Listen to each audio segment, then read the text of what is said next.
పెత్తనం ఏదనేది సమస్య కాదమ్మా. ఆడపెత్తనం అనేది సాధారణంగా తెలుగులో ఒక వ్యతిరేకమైన మాటగా ప్రచారంలో ఉంది లోకంలో.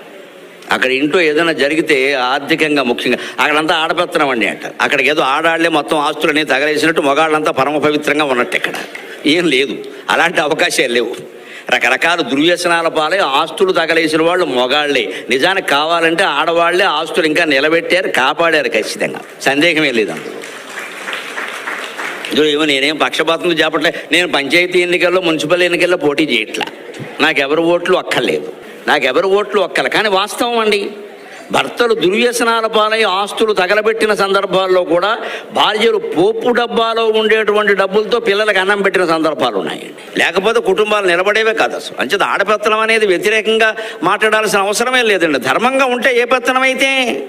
పైగా మనుస్మృతి అని ఇందాక ప్రసక్తి వచ్చిందిగా. మనుస్మృతి గురించి ఏమిటో వ్యతిరేకంగా మాట్లాడతారు. మనుస్మృతిలో తాళం చెవులు ఆడదానికి ఇమ్మని చెప్పాడు స్పష్టంగా. ఆర్థిక విషయాలు మగాళ్ళు నోరు మూసుకుంటే ఆడడానికి ఇమ్మని చెప్పాడు. ఎందుకు ఇవ్వాలండి అనేది కూడా చర్చించాడు మనువు. ఎందుకు ఇవ్వాలి అంటే, అయ్యా ఇళ్ళకి ఇప్పుడు ఇంట్లో నలుగురు ఉంటే వంట వండే విధానం వేరు. ఒక ఇద్దరు ముగ్గురు అతిథులు వచ్చారనుకో, అప్పటికప్పుడు ఏమీ దొరకవు వెళదామంటే.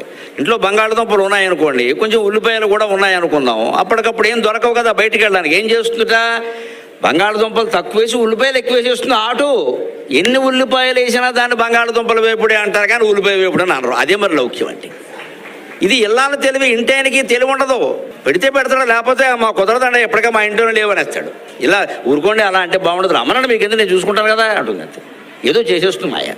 మరి ఇలా పొదుపు చేసే లక్షణం ఇళ్ళాలకు ఉంది కాబట్టి ఆర్థికమైన విషయాలు ఆవిడతో చర్చించండి. కోట్లు అలా దానాలు చేసేసి రకరకాల స్వచ్ఛంద సంస్థలు పెట్టేసి ఇచ్చేస్తే చివరికి ఏదైనా ఈ మగాడికి ఏమైనా జరిగితే ఆడదాని గతి ఏమిటి అనే మనుస్మృతి ఎప్పుడో గ్రహించి మనుస్మృతికర్త ఆర్థిక విషయాల్లో స్త్రీని సంప్రదించే చేయండి అని చెప్పాడు. ఏదో 1000కి 2000కి అని కాదు, పెద్ద దానాలు ఏవో 10,000 25,000 చేస్తున్నామంటే ఖచ్చితంగా సంపాదించాలి.